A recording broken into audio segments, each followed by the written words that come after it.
আল্লাহ বলেন ফামিনহুম যালিমুন লিনাফসিহি, তাদের মধ্যে এক প্রকার আলেম, ওরা কিতাবের ওয়ারিস ঠিকই আছে, কিন্তু ওরা নিজের নফসের উপর কি করেছে?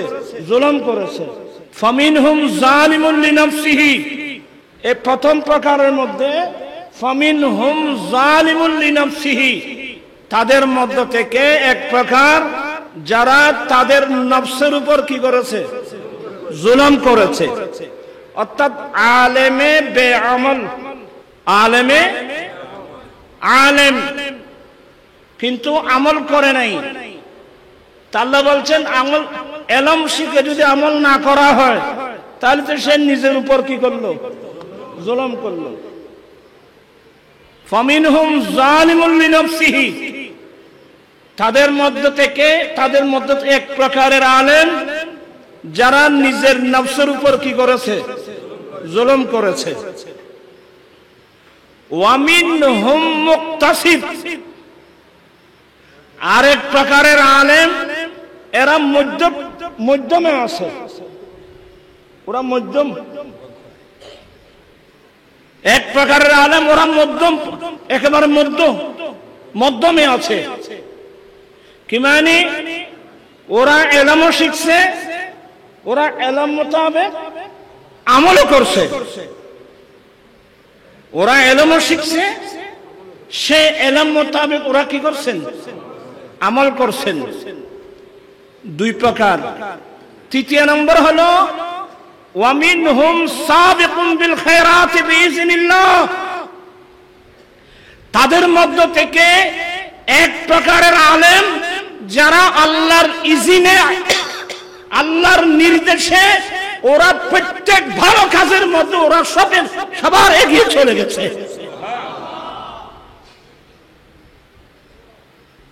অনেক এগিয়ে চলে গেছে।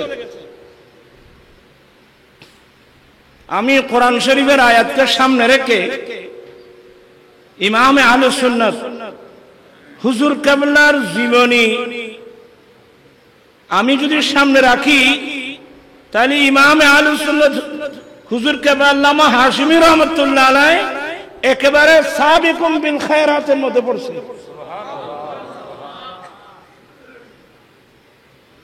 ওরা সাবিকুম বিল খায়রাতের মধ্যে পড়ছে। তা আসলে এদেরকে চিনার জন্য আগে কোরআন হাদিস পড়তে হবে। কোরআন হাদিস না জানলে আপনি কোনোদিন এদেরকে ইমাম আহলুস সুন্নাতকে আপনি চিনবেন কোত্থেকে? আমরা কোত্থেকে চিনব?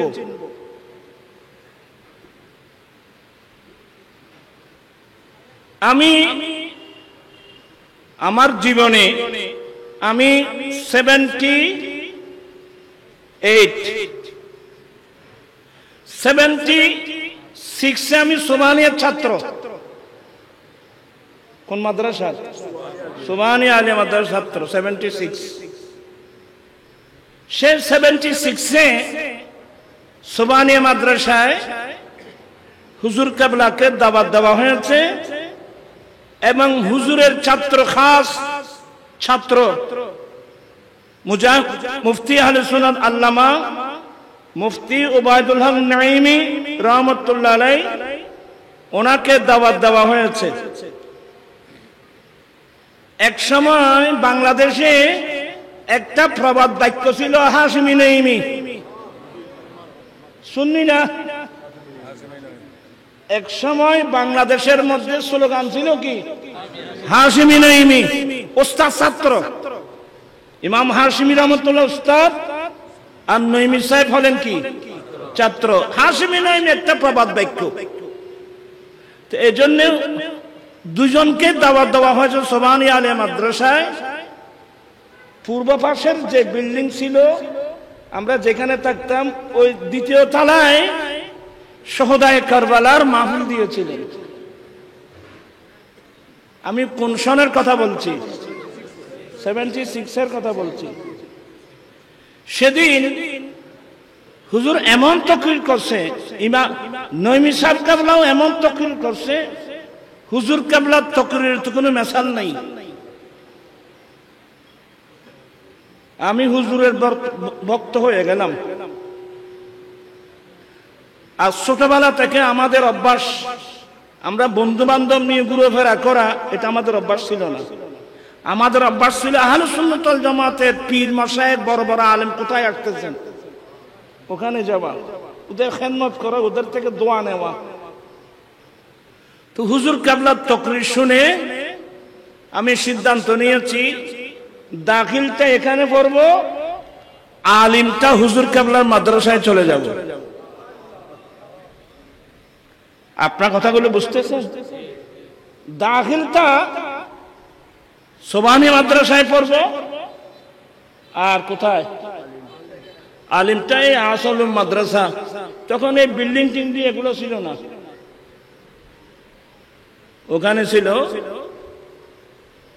আমার সঙ্গীর মধ্যে হুজুর কেবলার মেজো ভাই আল্লামা বজলুর রহিম হাজমি রহমতুল্লাহ আলাইহি, উনি আমাদের উস্তাদ, এবং ছোট হুজুর ফকিহ বাঙ্গাল আল্লামা আমিনুল ইসলাম হাশিম, উনি আমাদের উস্তাদ। হুজুর আমাদেরকে মেশকাত পড়াইতেন, তাও মেজো হুজুর আমাদেরকে ফরায়েজ করাইতেন, ফিকহ পড়াইতেন। হুজুর মেজো হুজুরের মেজো সাহেব দা মুদাসসির হাশিম, উনি আমার ক্লাসমেট। তখন থেকে আমি হুজুরকে চিনি। হুজুর কোন দাওয়াতে গেলে, কোথাও গেলে আমি সঙ্গে থাকতাম। ওই মোনাজারায় গিয়েছিল নানুপুর, ওখানে আমি হুজুরের সঙ্গে ছিলাম কিতাবের এগুলা নিয়ে। আমি এগুলো বলে আপনার হা করে বসে থাকবেন। আল্লামা হাশেমি রহমতুল্লাহ আলাইহি, উনি এমন একজন ব্যক্তিত্ব, কোন একটা মসলা আসলে, এই যে কিছুক্ষণ আগে ওমর রেজভী কোন একটা মসলা আসলে হুজুর ফটাফট কোনো উত্তর দিতেন না। আমি লাস্টের কথা বলি, হুজুর বলতেন এই ফুরকান হয়তো ফুরকান নুরিসরে ডাকো। মুফতি আহলে সুন্নাত আল্লামা মুফতি ইব্রাহিম আল কাদেরী, মুদাজিল মুফতি ইব্রাহিম আল কাদেরী, মুফতি ইব্রাহিমকে ডাকো। মুজাহিদ মিল্লাত মুফতি ওসির রহমান আল কাদেরী, মুফতি ওসির রহমানকে ডাকো।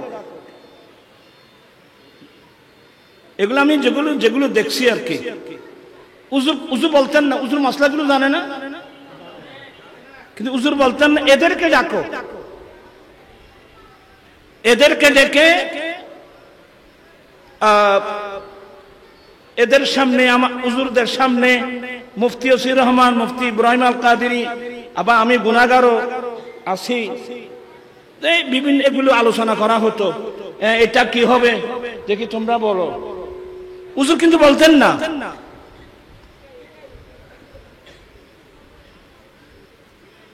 আপনারা কি বিরক্ত হচ্ছেন? আমার পূর্বক্ষণে আল্লামা আবুল হাসান মোহাম্মদ জুবাইর রেজভী মুদাজ্জিলুল আলী ফেরেশতাদের কথা বলছেন, ইন্নী জাইলুন ফিল আরদি খলিফা। আল্লাহ বলছেন, এ ফেরেশতারা, আমি জমিনের মধ্যে খলিফা বানাবো, প্রতিনিধি বানাবো। এটা একটা মুসাফারা। এটা কি? এটা মুসাফারা। আমি জমিনের মধ্যে খলিফা বানাবো, আমি জমিনের মধ্যে প্রতিনিধি বানাবো। আল্লাহ ফেরেশতাদের সাথে কি বলছেন? মুসাফারা করছেন। আসলে অনেক কথা বলতে চাই না, একটা মসলা মনে রাখবেন, মহান রব্বুল আলামিন শুধু ফেরেশতাদের সাথে মুসাফারা নয়, মহান রব্বুল আলামিন যে কোন একটা বিষয়ে আকা মাওলা নবী মুহাম্মদুর রাসূলুল্লাহ সাল্লাল্লাহু আলাইহি ওয়াসাল্লাম, আল্লাহ আমার নবীর সাথে মুসাফারা করতেন।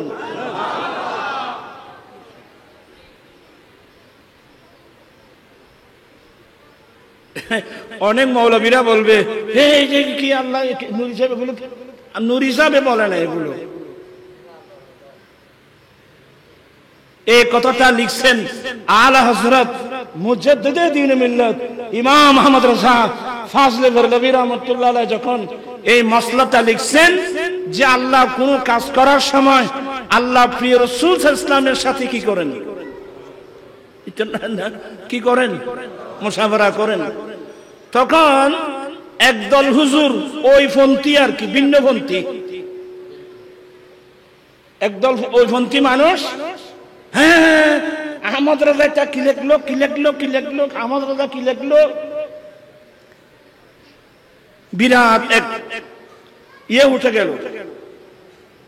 শেষ পর্যন্ত এই মামলাটা গেল পাকিস্তানের আলা হযরত, যিনি যাকে মজহারে আলা হযরত বলা হতো, যাকে মজহারে আলা হযরত বলা হতো, আমাদের সিফাত আলী আলিয়া মাদ্রাসার প্রতিষ্ঠাতা উস্তাদুল উলামা रहनुमाए शरीयत व तरीक़त मुर्शिद बरक अल्लामा আজিজুল হক আল কাদির রহমাতুল্লাহ আলাইহির পীর মুর্শিদ আল্লামা আহমদ সাঈদ কাজেমী রহমাতুল্লাহ আলাইহি, ইনি হযরতে মুসা কাজেম রাদিয়াল্লাহু তাআলা আনহুর বংশধর, এর খাস রাসূল পাকের বংশধর হযরত আহমদ সাঈদ কাজেমী রহমাতুল্লাহ আলাইহির দরবারে এই মামলা গেল যে আলা হযরত এই কথাটা কোত্থেকে লিখলেন, আলা হযরত এই কথাটা কোত্থেকে লিখলেন যে আল্লাহ কোন কাজ করার সময় আপনার প্রিয় মাহবুবের সাথে কি করেন? মুশাওয়ারা করেন। এটা কোত্থেকে লিখলেন? আল্লামা আহমদ সাঈদ কাজেমী রহমাতুল্লাহ আলাইহি এরা তো সাহেবে কশফ, সাহেবে কশফ ছিল। মাত্র দুদিন সময় নিয়েছেন, দুদিন সময়ের মধ্যে একদিন রাত্রে ইস্তেখারা করে হুজুর একটু শুয়েছিলেন, ডাইরেক্ট আমার রাসূল এসে বলছেন, আহমদ সাঈদ এই মাসলা নিয়ে কি পেরেশানি হচ্ছে? এটা মুসনাদে ইমাম আহমদের রিওয়ায়াত। এটা আমার রাসূল নিজেই বলে দিয়েছেন, এটা মুসনাদে। ঠিকই আমি এই কথাগুলো শোনার পর মুসনাদ ইমাম আহমদ থেকে হাদিসগুলো আমি নিজে বের করেছি। আল্লাহ কোন কাজ করতে, আল্লাহ তো কারো মুহতাজ না, কিন্তু আল্লাহ কোন কাজ করতে মাহবুব নবী সাল্লাল্লাহু আলাইহি ওয়াসাল্লামের সাথে কি করেন? তো আল্লাহ যদি ফেরেশতাদের সাথে মুশাওয়ারা করেন, তো মাহবুবের সাথে মুশাওয়ারা করার মধ্যে এখানে আপত্তিটা কোথায়? ওই বেশিয়া ওই তো বেশি ওইবার কথা বললাম যে তাহলে চলে এসেছে টিয়া দিবে না তো, কত দিবে তো? মার হবা এবে বহুত খান্নত জীবের আল্লাহ মোহাম্মদ সাঈদ কাজেমী রহমাতুল্লাহ আলাইহি আল্লাহ হায়াত দারাজ করো। আল্লাহুম্মা সাল্লি মাওলানা মুহাম্মদ ওয়া আলা আলি সাইয়্যিদিনা।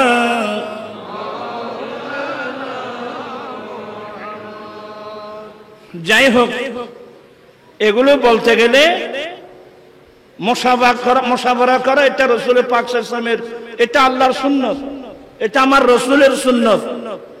কোন একটা কাজ করলে সাহাবায়ে কেরাম, আমার নবী তো যে কোনো কাজ করতেন সাহাবায়ে কেরামের সাথে কি করতেন?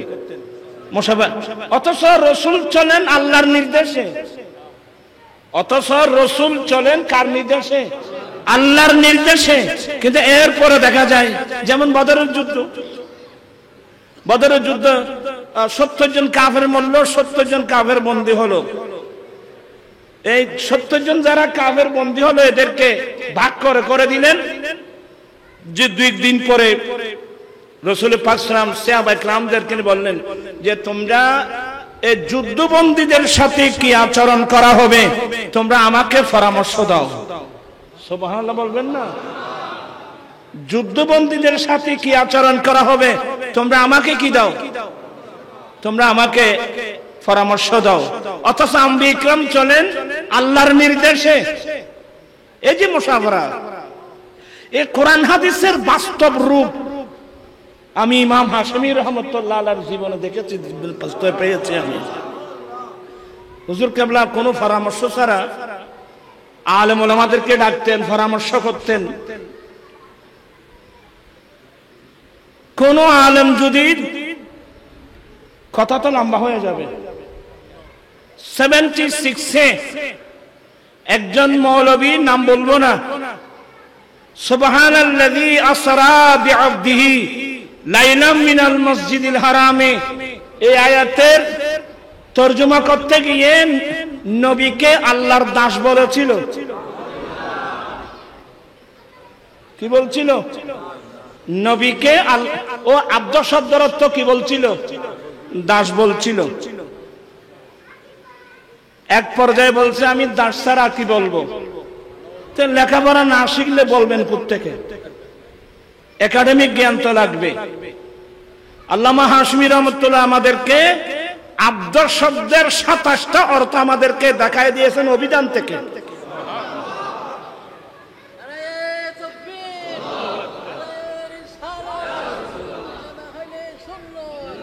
দেখেন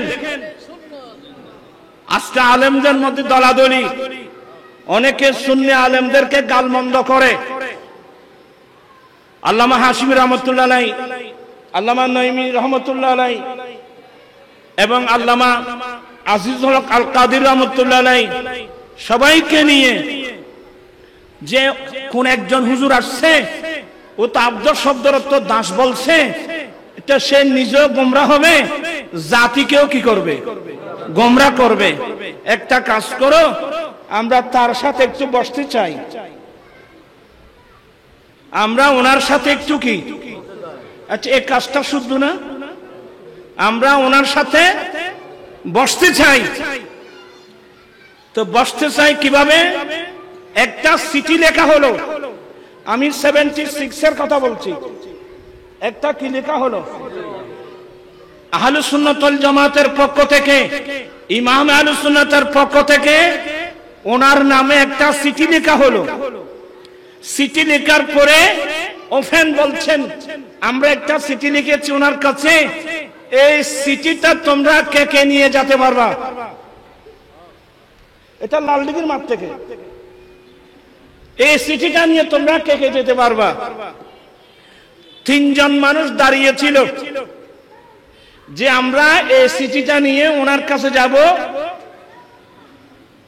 উনি ওই সময় ওই কলেজিয়েটে ছিলেন, কলেজিয়েটে ছিলেন। এই তোমরা আপনারা কে কে চিঠিটা নিয়ে যেতে পারবেন?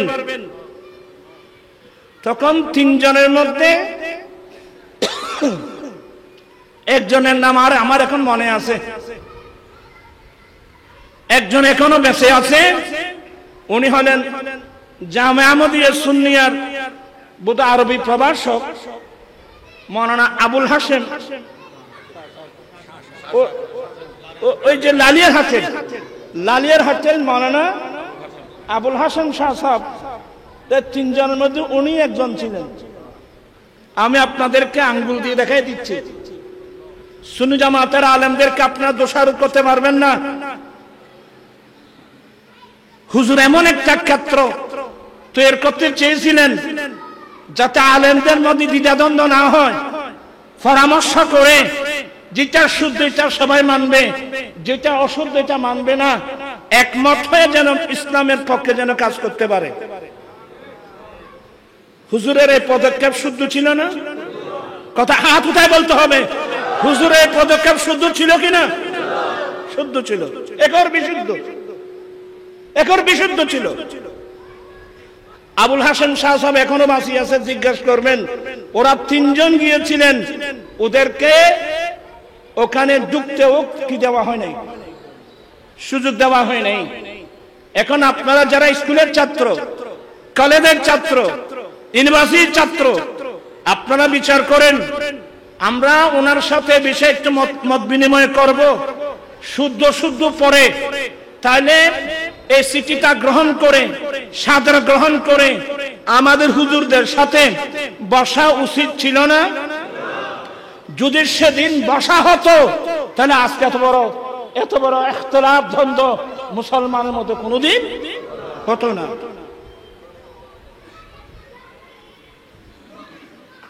নিশ্চয় আপনারা বুঝতে পারছেন। তা আমি যেটা ইমাম আহলে সুন্নাতের যে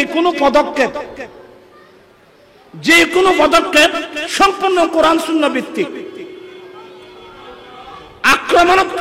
আক্রমণাত্মক নয়, কাউকে আক্রমণাত্মক নয়। আল্লামা হাশমি রাহমাতুল্লাহ আলাইহির মধ্যে আপনি কোরআন সুন্নাহর বাস্তব রূপ আপনি দেখতে পাবেন।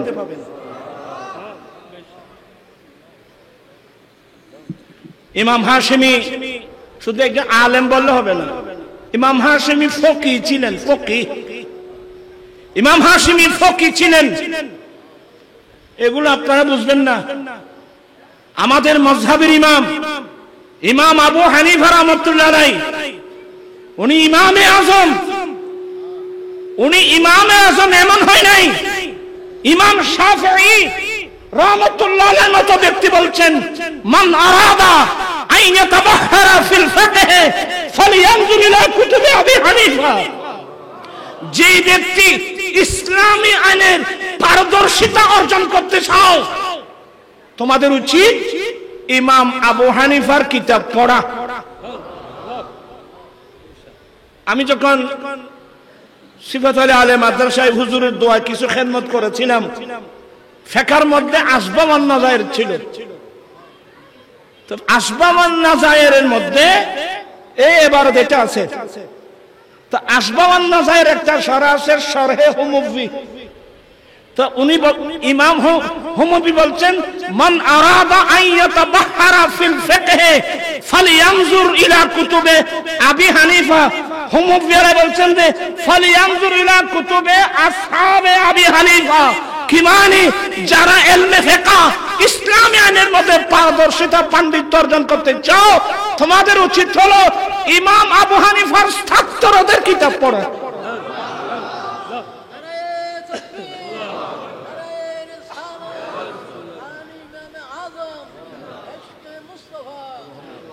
ইমাম আজম ইমাম আবু হানিফা রাহমাতুল্লাহ আলাইহি সব সময় ফিকহকে প্রাধান্য দিতেন।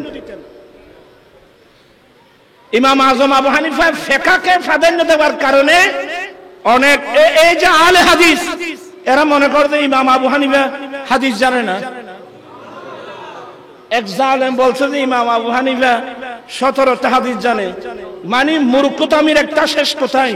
উনি যদি ফিকহ না জানতেন, উনি যদি হাদিস না জানতেন, তাহলে শরীয়তের এই কিতাবুত তাহারাত থেকে আরম্ভ করে একেবারে লাশ পর্যন্ত হাজার কিতাবুত তাহারাত, কিতাবুস সালাত, কিতাবুজ যাকাত, কিতাবুস সাওম, কিতাবুল হজ, কিতাবুল বুয়ু, একবারে শরীয়তের এই ফার্স্ট টু লাস্ট হাজার মাসলাগুলো উনি বের করলেন কোত্থেকে।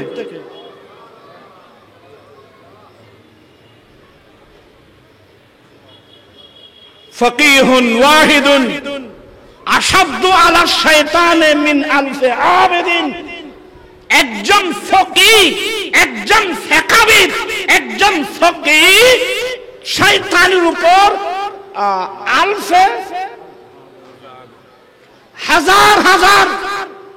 হাজার আবেদের উপরে, হাজার আবেদের চেয়ে একজন ফকিহ শয়তানের জন্য খুব ভারী। ফকির এত বড় মর্যাদা। আসলে এগুলো আপনাদের জন্য কষ্ট হচ্ছে, আমি দেখতে পাচ্ছি। হযরত আব্দুল্লাহ ইবনে আব্বাস, সবাই বলেন রাদিয়াল্লাহু তাআলা আনহু, ওনার একজন হযরত মালিকা রাদিয়াল্লাহু তাআলা আনহা, ওনার খাদেম মালিকা রাদিয়াল্লাহু তাআলা আনহু, উনি দেখলেন যে হযরত আমির মাবিয়া রাদিয়াল্লাহু তাআলা আনহু উনি বিতির নামাজ পড়লেন কয় রাকাত? এক রাকাত। এই বুখারীর riwayat। এই আমির মাবিয়া রাদিয়াল্লাহু আনহু বিতির নামাজ কয় রাকাত পড়জি? তারা এক রাকাত তারাবি পড় যা বিতির পড়ছেন। এইজন্য ওরা বিতির এক রাকাত পড়ে আর কি। হযরতে আমির মাবিয়া রাদিয়াল্লাহু আনহু বিতরের নামাজ এক রাকাত পড়তে দেখে হযরতে মালিকা রাদিয়াল্লাহু তাআলা দৌড় দিলেন আব্দুল্লাহ ইবনে আব্বাস রাদিয়াল্লাহু তাআলার কাছে। কারণ ওই সময় সাহাবায়ে কেরামের মধ্যে মশহুর ছিল বিতর নামাজ কয় রাকাত? 3 রাকাত। কয় রাকাত? বিতরের নামাজ 3 রাকাত, এটা প্রসিদ্ধ ছিল সাহাবায়ে কেরামের মধ্যে।